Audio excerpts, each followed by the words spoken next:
पिनाक और शारंग धनुषों का निर्माण। मान्यता है सतयुग में महर्षि कण्व ब्रह्मदेव की घोर तपस्या में लीन थे। घोर तप करते करते उन्हें कई बरस बीत गए। उनके शरीर पर दीमक ने अपना घर बना लिया। मिट्टी की बाम्बी पर बांस का पेड़ उगाया। कण्व की तपस्या से प्रसन्न होकर ब्रह्मदेव उन्हें वरदान देते हैं, साथ ही वो दिव्य बांस देवशिल्पी विश्वकर्मा को सौंप देते हैं। विश्वकर्मा उस बांस से 2 शक्तिशाली धनुष बनाते हैं, जिनके नाम है पिनाक और शारंग। पिनाक को भगवान शंकर धारण करते हैं, जबकि श्री हरि विष्णु शारंग धनुष को धारण करते हैं। माना जाता है भगवान शिव ने पिनाक से ही त्रिपुरासुर का वध किया था। फिर ये पिनाक धनुष देवों को सौंप दिया गया। देवों के पास से होता हुआ पिनाक राजा जनक के पूर्वज देवरात के पास पहुंचा। देवरात के बाद पिनाक धरोहर स्वरूप मिथिला के राजा जनक के पास सुरक्षित रहा। पिनाक के संदर्भ में 2 पौराणिक कथाएं प्रचलित हैं। राजकुमार राम ने क्यों तोड़ा शिव धनुष? पहली ये कि पिनाक विशालकाय धनुष था। इसके संचालन का सामर्थ्य भगवान शिव के अलावा महाराज जनक और विश्वामित्र के पास ही था। लेकिन जब जनकपुत्री सीता पिनाक को आसानी से उठा लेती है, महाराज जनक ये देखकर आश्चर्यचकित हो जाते हैं। उन्हें आभास होता है सीता कोई साधारण कन्या नहीं है, इसलिए सीता से विवाह करने वाला वर भी साधारण नहीं होना चाहिए। महाराज जनक इसलिए शर्त रखते हैं कि जो भी राजकुमार शिव धनुष पर प्रत्यंचा चढ़ाएगा, उसका विवाह सीता के साथ करा दिया जाएगा। गुरु विश्वामित्र के साथ राजकुमार राम और लक्ष्मण मिथिला पहुंचते हैं। जनक उन्हें शिव धनुष पिनाक के दर्शन करवाते हैं। राजकुमार राम पिनाक पर प्रत्यंचा चढ़ाते हैं। जैसे ही राम बाण संधान के लिए धनुष की प्रत्यंचा खींचते हैं, वो 2 भागों में टूट जाता है। आगे क्या होता है वो आपको मालूम है। दूसरी पौराणिक कथा ये है कि महाराजा जनक, जो शिव के वंशज भी माने जाते हैं, उनके पास शिव धनुष पिनाक धरोहर के रूप में सुरक्षित था। लंकापति रावण पिनाक हासिल करना चाहता था।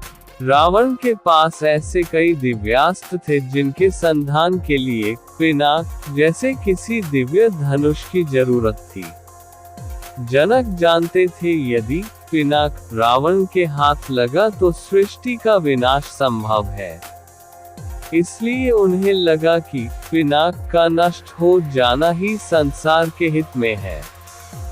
संभव है कि महाराज जनक ने अपनी पुत्री सीता के विवाह के लिए पिनाक पर प्रत्यंचा चढ़ाने की शर्त इसलिए रखी ताकि राम के हाथों पिनाक नष्ट हो जाए। उधर शस्त्रों की दीक्षा के दौरान महर्षि विश्वामित्र ने राम को पिनाक का संचालन भी सिखाया था। गुरु के साथ मिथिला पहुंचे राम पिनाक को देखने की इच्छा जताते हैं।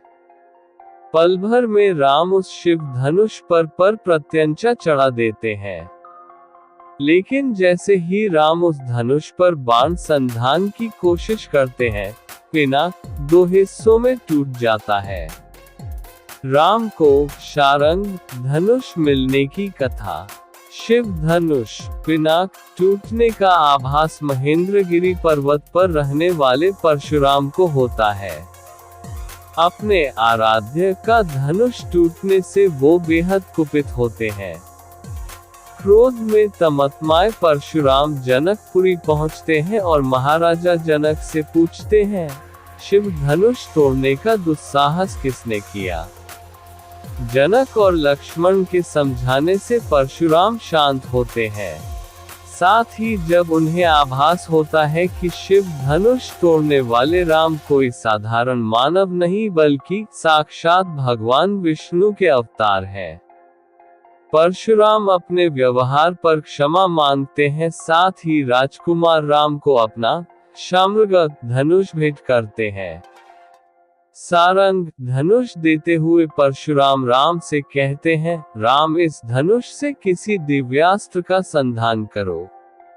परशुराम के कहने पर श्रीराम विष्णु धनुष पर वैष्णवास्त्र का संधान करते हैं।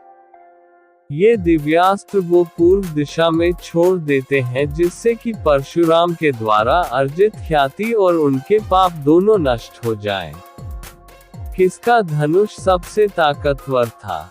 पुराणों में उल्लेख मिलता है कि भगवान राम के पास शार्ंग और कोदंड दोनों धनुष थे।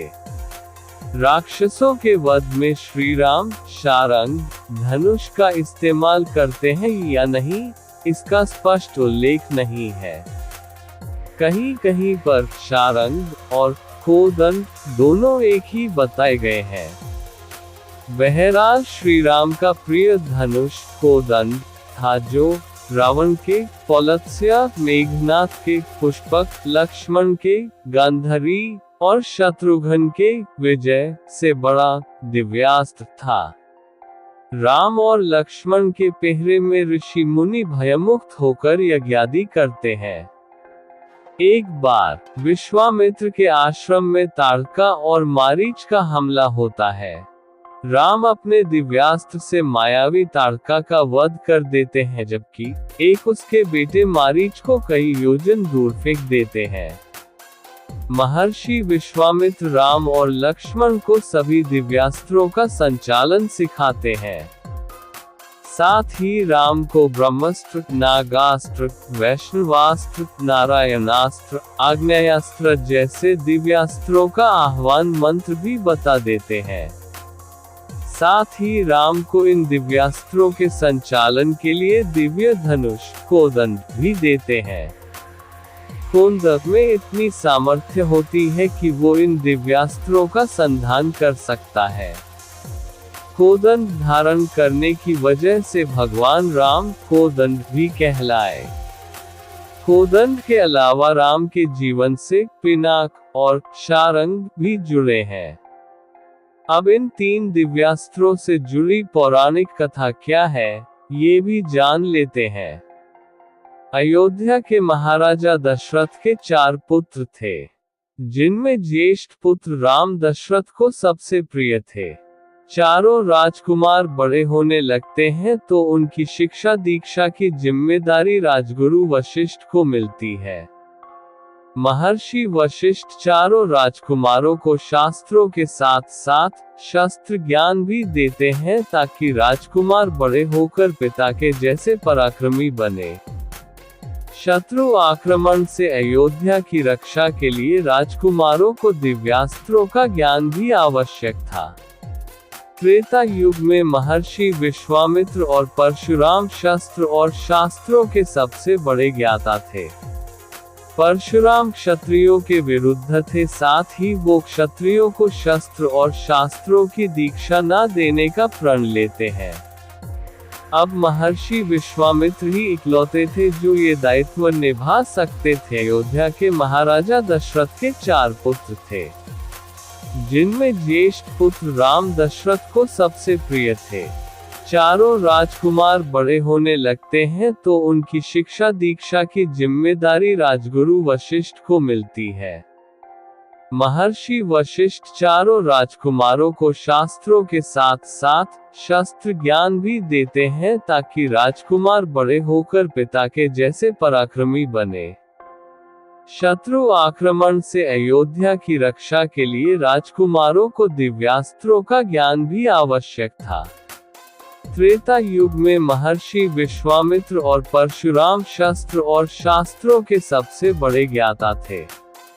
परशुराम क्षत्रियों के विरुद्ध थे, साथ ही वो क्षत्रियों को शस्त्र और शास्त्रों की दीक्षा न देने का प्रण लेते हैं।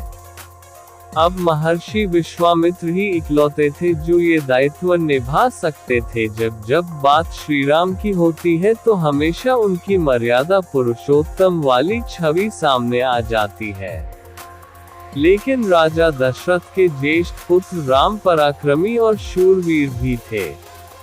लंकाधिपति रावण के वध के साथ साथ राम पूरे राक्षस कुल का नाश कर देते हैं। राम के समान पराक्रमी, वीर और धनुर्विद्या में निपुण कोई दूसरा योद्धा नहीं मिलता। उनके धनुष की टंकार शत्रुओं को भयभीत कर देती है। राम कई तरह के दिव्यास्त्रों का संचालन जानते हैं। इन दिव्यास्त्रों का वेग और ऊर्जा सहन करने की सामर्थ्य भी राम के पास है। कोदंड के अलावा रामकथा में पिनाक और शारंग धनुषों का जिक्र होता है। ये तीनों धनुषों कैसे बने, साथ ही इनका राम के जीवन में क्या महत्व है, इसके पीछे की पौराणिक कथा जानना बेहद जरूरी है। राम के धनुष की टंकार शत्रुओं को भयभीत कर देती है।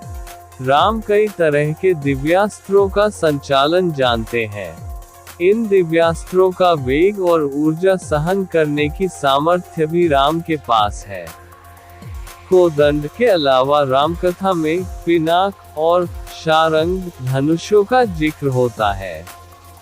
ये तीनों धनुषों कैसे बने, साथ ही इनका राम के जीवन में क्या महत्व है, इसके पीछे की पौराणिक कथा जानना बेहद जरूरी है। दूसरे दिन प्रातःकाल राजा जनक से महर्षि विश्वामित्र ने कहा, हे राजन, दशरथ के इन दोनों कुमारों की इच्छा पिनाक नामक धनुष को देखने की है।